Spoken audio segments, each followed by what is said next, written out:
Hello and welcome to this free lesson from the Project Management Prepcast. I am Cornelius Fichtner and I am the lead instructor. Thank you for your interest in our PMP exam training course. For over 45,000 students, the PM Prepcast was the right choice. This free session here will allow you to experience what the course is like, and you'll see that it is the right choice for you too. The greatest technological benefit that the PM Prepcast gives you over other online courses is the fact that it is a podcast that you can choose to download. This means that you can not only watch online, but even better, you can save all 150 lessons on your tablet or on your phone. In that way, your PMP training course is always in your pocket, no matter where you are, even if you are offline. Preparing for your PMP exam has never been easier. Like I said, it's the right choice. Please visit pmprepcast.com for all the details. And now, on with the show.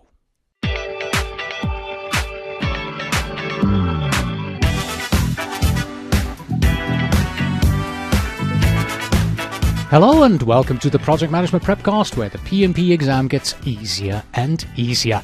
I'm your instructor Cornelius Fichtner, and in this lesson we review the concepts and you determine how to approach, plan and ultimately execute risk management related activities on your project. Specifically, we discuss steps in planning such as choosing proper visibility and defining and communicating how we manage risks. We examine process details like our ITTOs.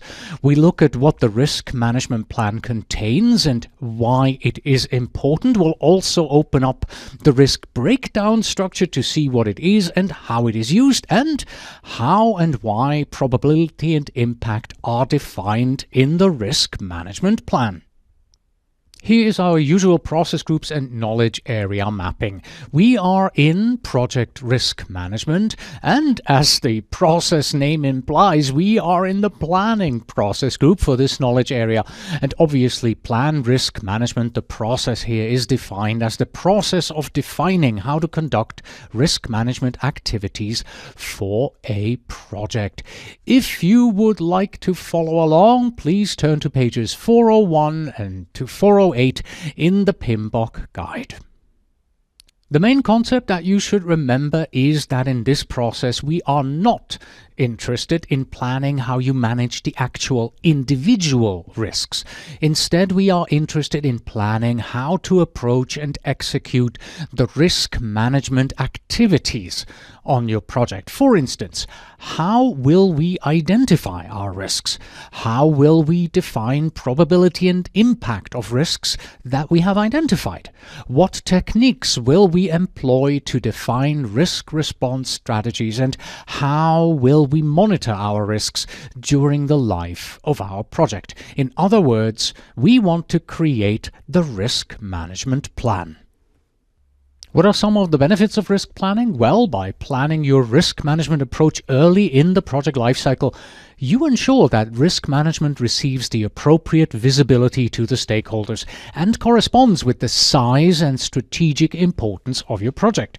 You would very likely plan for high visibility of risk in a large strategic project. On the other hand, you would aim for low visibility on a project that is the fourth in a series of 6 similar small projects. This ensures the risk management plan activities receive the attention that is proportional to the project's importance to the company. Again, remember, risk planning needs to start early on in the project and may need to be revisited if there is any significant scope change. Let us dive into the inputs of this process. And they are the project charter, the project management plan, and interestingly enough, for plan risk management, we use all components of the plan as inputs. Whereas from the project documents, the stakeholder register is most important. Then we also use the enterprise environmental factors and some organizational process assets. Let's look at why these are significant in helping us create our risk management plan. First, we have the project charter as an input, which supplies the following high-level information. The initial high-level risks that are identified on the project. The project description that helps us identify risks based on what is and what is not included in the project. Requirements that can shed light on how much risk is inherent in our project. For example, many complex requirements means high risk, while simple requirements usually imply less risk. And then assumptions and constraints both directly relate to the level and type of risk in a project. What do you think happens when one of our assumptions proves invalid later on? Well, risk increases. Next, we have the information contained in the project management plan, which influences the planned risk management process. In preparing the risk management plan, all management plans and baselines must be considered for the risk management plan to be consistent with them.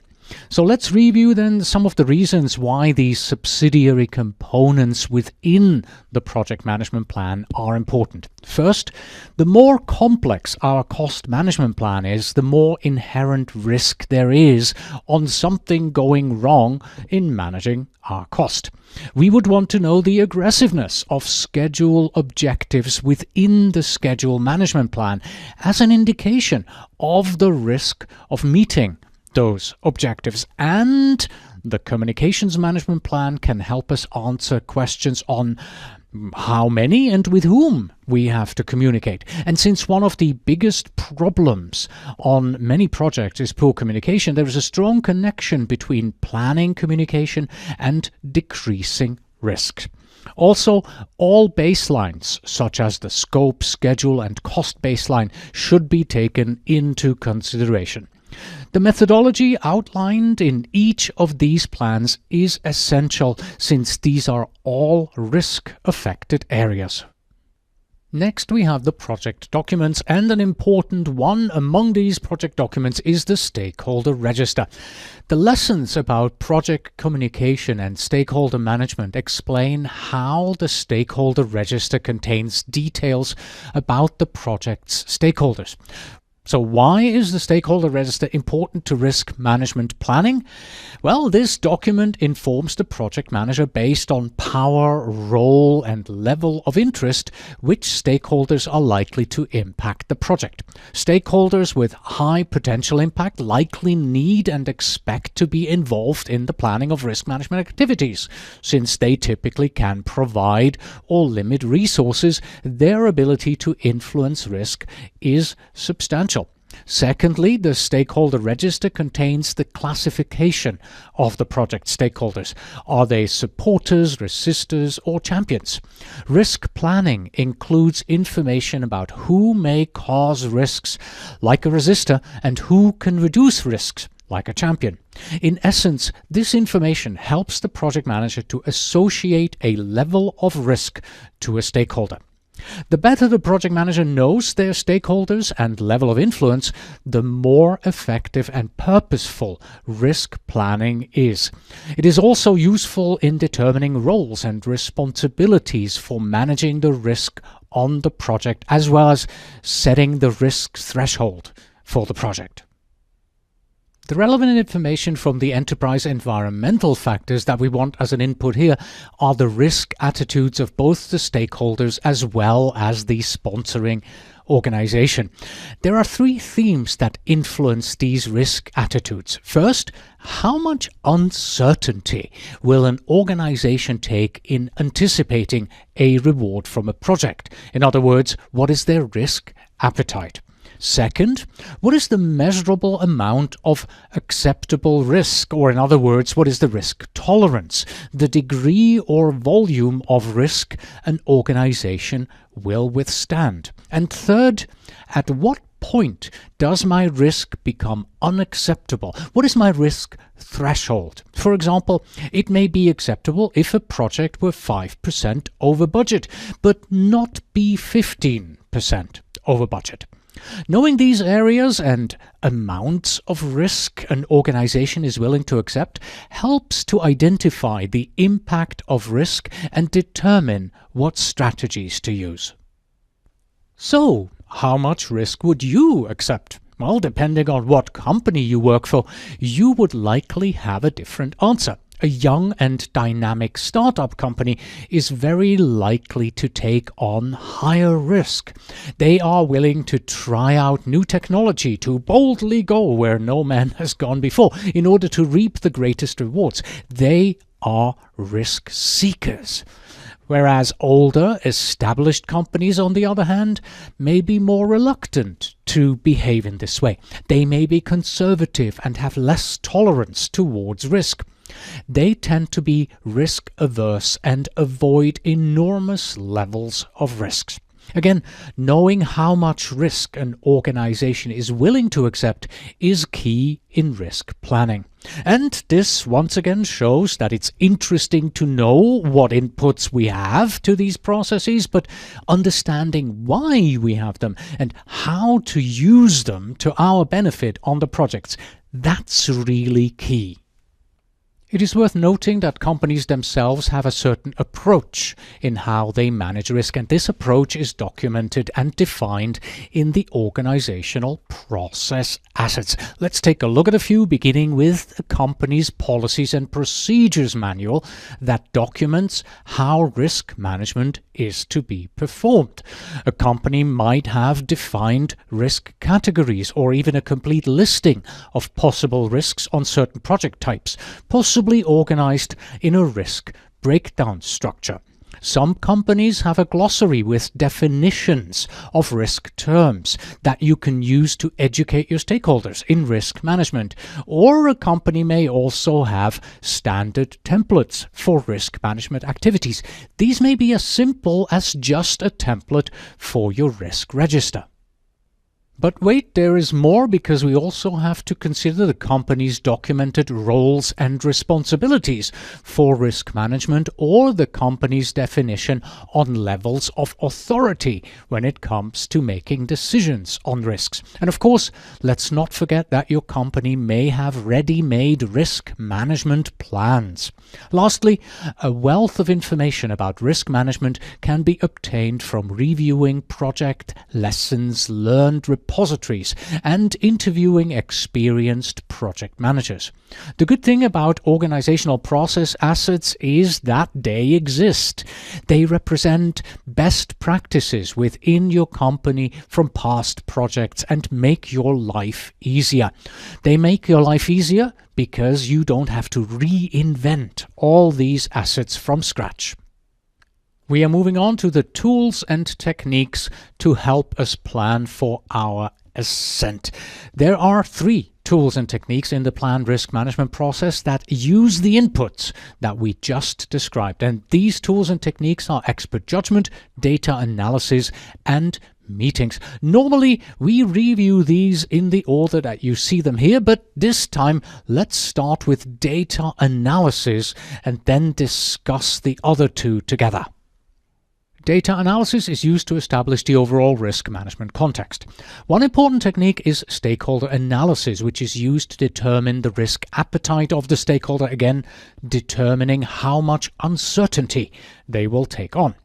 The key to understanding more about the overall risk management context requires you to determine who cares, what do they care about, and how much do they care about it. To determine the answers to who, what, and how much, you must engage your stakeholders and map their issues. The commitment they demonstrate to managing risk and their ownership of the risk management context also has to be defined. This assessment permits you to allocate the appropriate resources to risk management planning and an ability to address risk. Early in establishing your context, it is critical to establish assessment criteria which reflect an organization's risk appetite and tolerance. For your risk management meetings to be effective, you rely on expert judgment to lay the foundation for a comprehensive risk management plan. A successful risk planning team includes the project manager, select members of the project team, stakeholders, and experts from within or without your company. The idea is to invite those people that have a certain responsibility on the project or expertise when it comes to risk management, and of course, leverage their expert judgment. And what do you do in these meetings? Well, you define your fundamental strategies of how risk management is performed on the project. For example, what is your plan for conducting risk management activities? And you may even define certain risk-related deliverables that need to be included in the WBS. This may lead to the realization that you need additional activities on your schedule, which in turn leads to additional components on your budget, which touches cost management. And all of this work is documented in a single output. And that means we are moving on to the outputs. Well, what will we have when we finish our climb up the risk hill?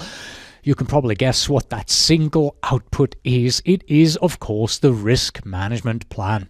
Like other plans, the risk management plan is a subsidiary plan of the overall project management plan. It can be broadly framed or detailed, and it can be formal or informal. It's all based on the needs of your project.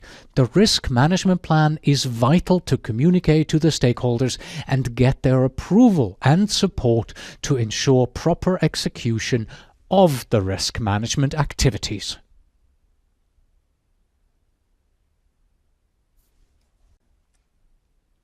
Your risk management plan may include all or some of these elements here, beginning with the risk strategy. Methodology, which describes approaches, tools, or where your data, your risk data comes from. Roles and responsibilities in executing the risk management process. You could have funding and also timing and risk categories, which are a means for grouping individual project risk, for example, with a risk breakdown structure. Then we talked a couple of times about the risk appetite, and then there is also the risk probability and impact. These are levels that are specific to the project and reflect the risk appetite and thresholds of your organization and key stakeholders. These are often plotted into a matrix and used in the qualitative risk analysis, and lastly also documentation requirements. As you can see, there can be many elements in the risk management plan.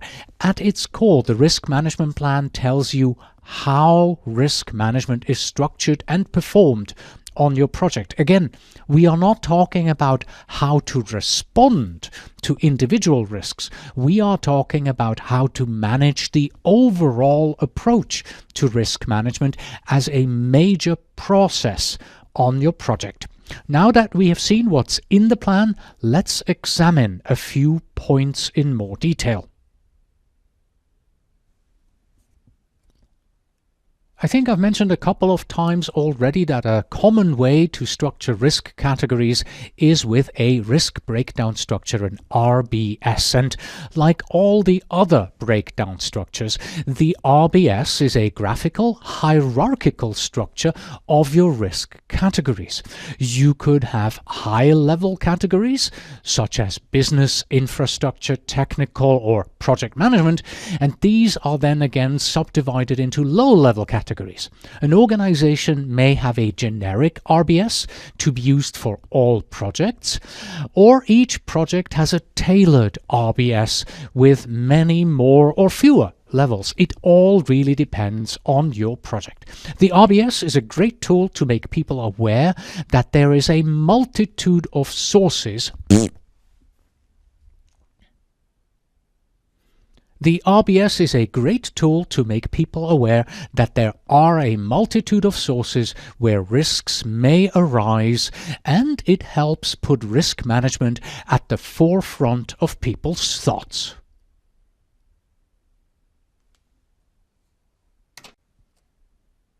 A crucial step in risk management planning requires the project manager and the risk management team to create specific definitions for levels of probability and impact for the project. These definitions are documented in the risk management plan and serve as a basis for future risk management activities.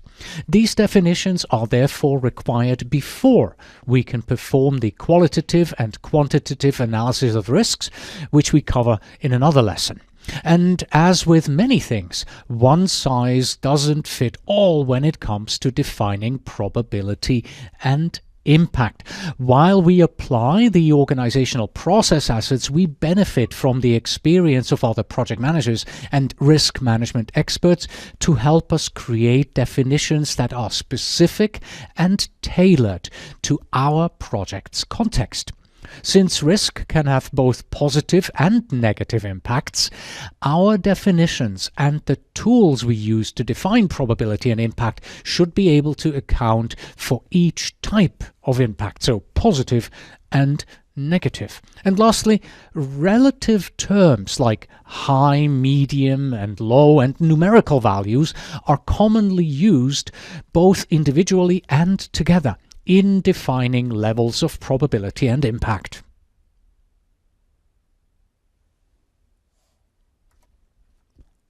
Let's look at an example. A very helpful approach for defining probability and impact is the use of a lookup table.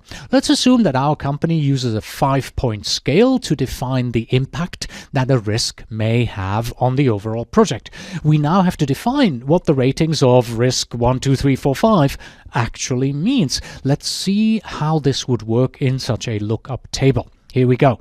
In this table, we have incorporated columns for a numerical rating, a relative description, and a specific criteria. To illustrate, let's start here with a risk that has been given an impact rating of 1 on the project cost.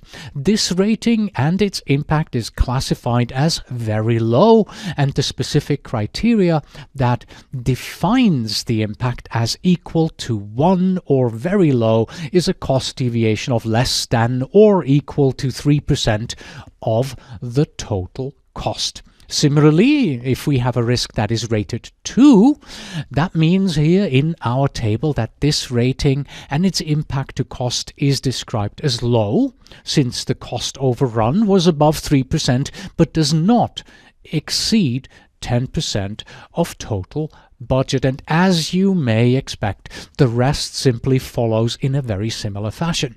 You may create or use existing tables that apply to all risk-affected areas like time, scope, and quality, just to name a few. A probability and impact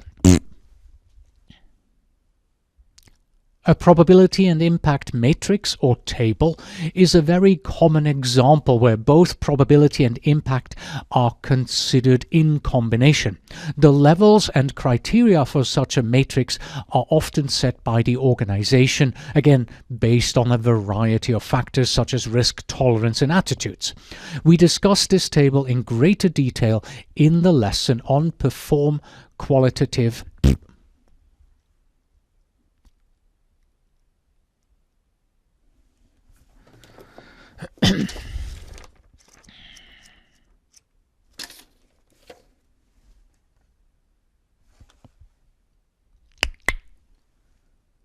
We discussed this table in greater detail in the lesson on perform qualitative risk analysis.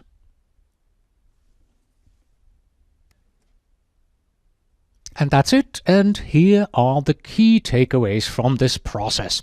First of all, plan risk management is a process that you start early on in your project. We are not interested in planning how we manage the actual individual risks. Instead, we are interested in planning how to approach and execute the risk management activities on our project.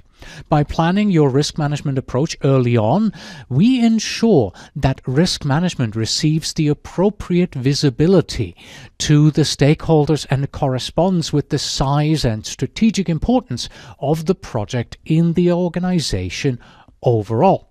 Risk attitudes and risk tolerance of both the company and our stakeholders are an important input.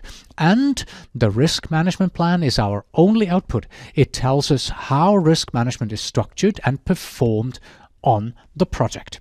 And that concludes our look at plan risk management. Until next time.